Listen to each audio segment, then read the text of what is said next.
Hey guys, welcome back to the We Care podcast. I'm Casey, nurse practitioner here at We Care. And I'm Molly Cooey, RN at We Care. So today we're talking about something that honestly comes up in our office every single day: healthcare hot takes. So before you get offended, though, just know that we're saying all of this because we genuinely care about helping people feel better. Yeah, and I feel like sometimes the conversations are just really filtered. Very filtered. So these are opinions based on what we see every day with our real patients, real struggles, and real frustration.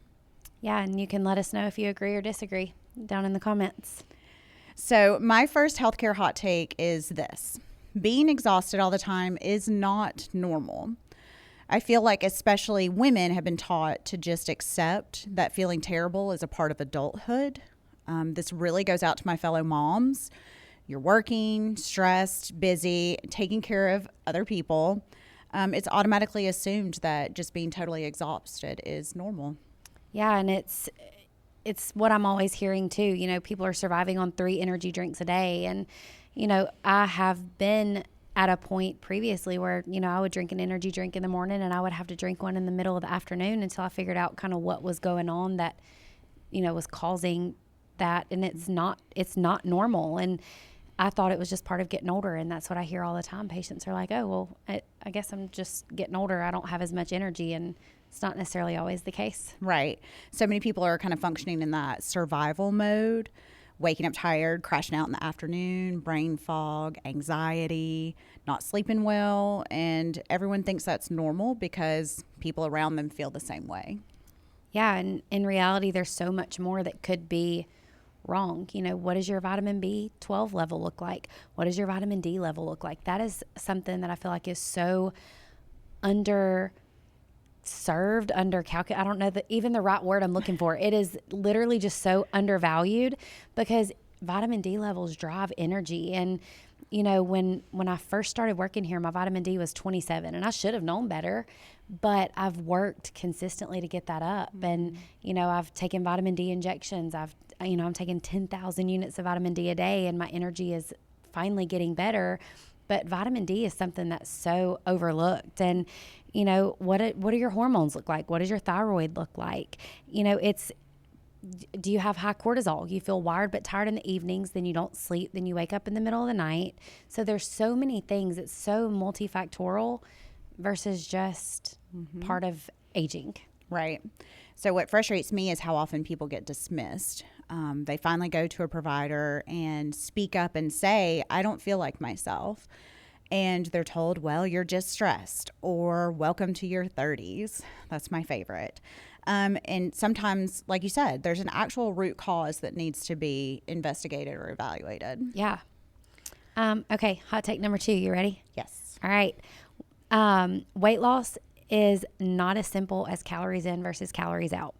And I know people oversimplify it, but the reality is that your metabolism truly does matter. And it's so much more complex than just calories in versus calories out.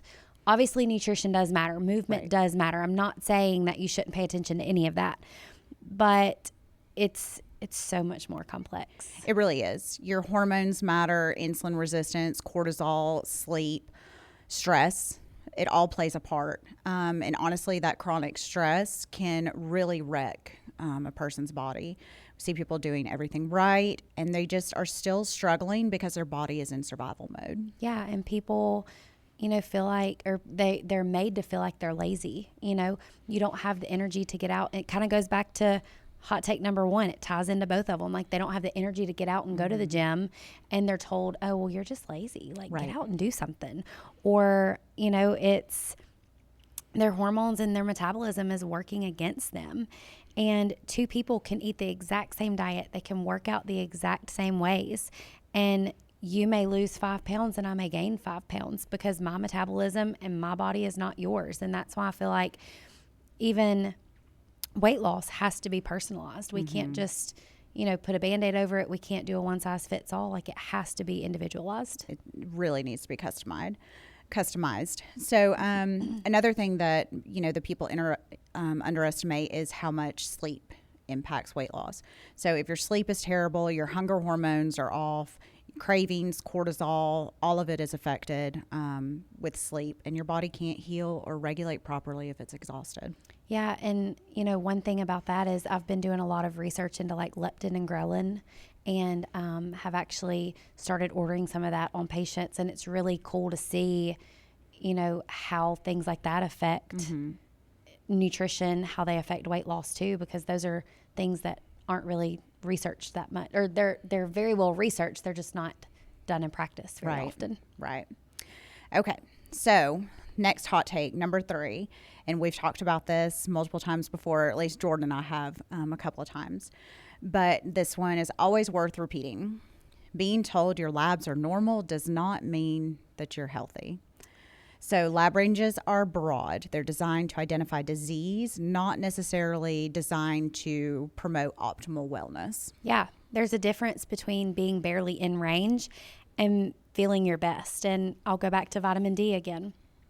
Normal vitamin D levels are anything greater than 30, but optimal vitamin D levels are 60 to 80. Same thing with thyroid. You have a huge range for thyroid, but when you look at the optimal numbers, you're here. And so, that's the thing that we see all the time is, you may go to, your OB or your primary care or whatever, and they're like, oh, your levels are fine. And then you come here and we look at them from an optimal standpoint and we realize, oh, there's actually some things that could be optimized for sure. Right. Typically we're met with the patients that are coming in saying that they just feel like they're crazy. Because they know something feels wrong and feels off, but they keep getting told over and over again that everything's fine. Yeah. Patients want and deserve answers. They deserve explanations, and they deserve a provider that has time to sit down and kind of go over things in depth with them. And, I will call you and I will go over your labs, or, the MA will call you and go over your labs. But even still, I'm not sending you a portal message that says everything is fine. Like, you are actually talking to somebody on the phone, because patients are tired of the portal messages. They want to talk to somebody. Yeah, for sure. Mm-hmm. And, numbers tell a story. And again, healthcare is not one size fits all. Right. And patients really, a lot of times they do know their body better than anybody else. If somebody keeps saying they don't feel right, maybe we should be taking the time to listen. For sure. Hot take number 4 is one of my favorites because it's something that is, again, it's just not talked about very often. And, most Americans are overfed and undernourished. We live in a society where people are constantly overeating. We live out of a bag, a box, or a window. And, we eat the SAD diet, the standard American diet. And so when you eat out of the bag, the box, the window, when you're eating a SAD diet, you are so nutrient deficient because so many things are just overly processed. And they're engineered to taste good, but they provide you zero nutritional benefit. And then we have these people coming to us wondering why they're exhausted, inflamed, foggy, anxious, and hungry again, 2 hours after they just stuffed their faces. And it's because they're dealing with blood sugar spikes and crashes all day long. And I talk about that with my patients a lot. Protein is meant to sustain your blood sugar.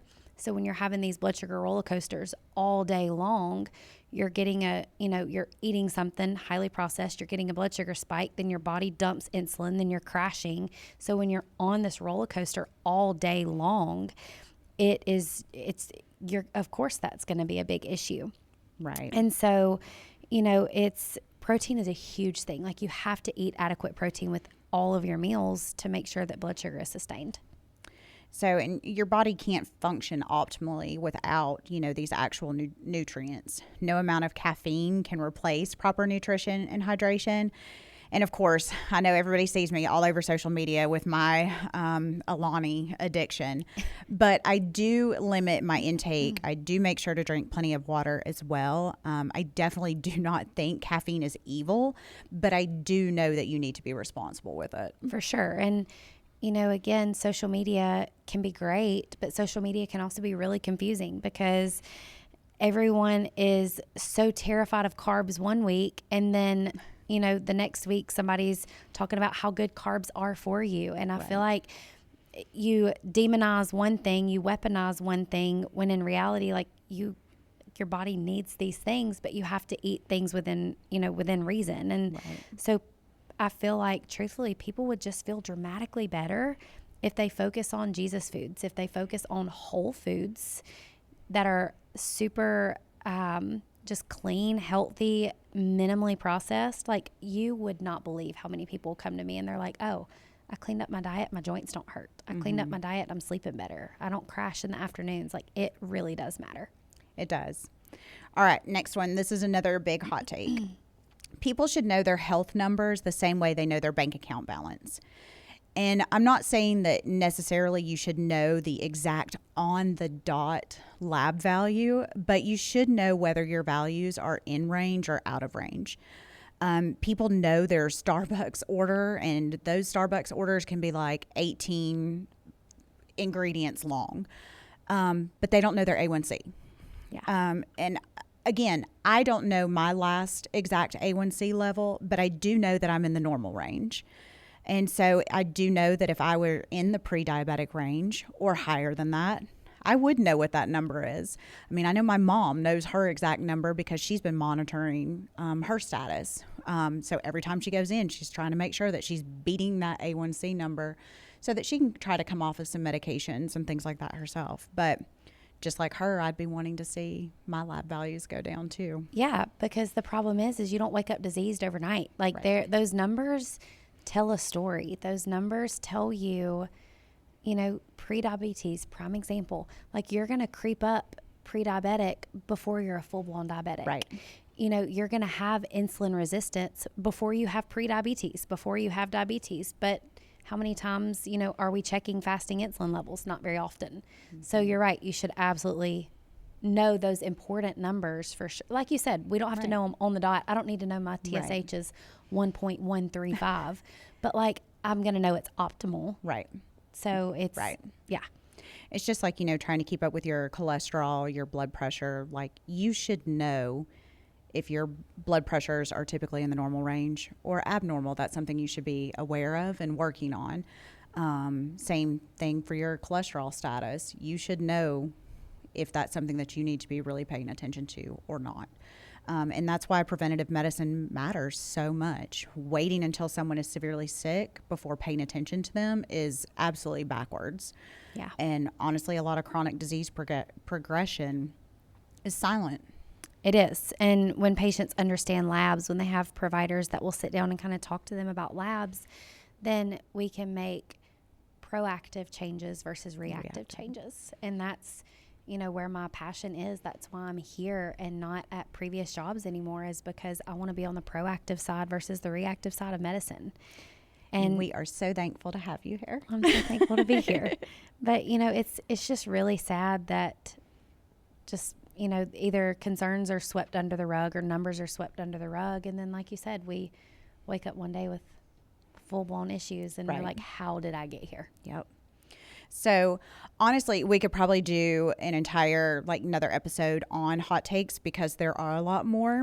But so let us know if you guys like this episode. Send us your own healthcare hot takes. Woo, that was a tongue twister. Yeah. Because we definitely would like to do a part 2, and I'm kind of interested to see what people send to us. Yeah, and if you've ever felt dismissed or unheard, then just know that we are here to listen to your concerns, and we're here to validate those concerns and dig deeper, and you're not alone. There are people and there are providers who will go that extra mile and help you figure out the root cause versus just the Band-Aid approaches.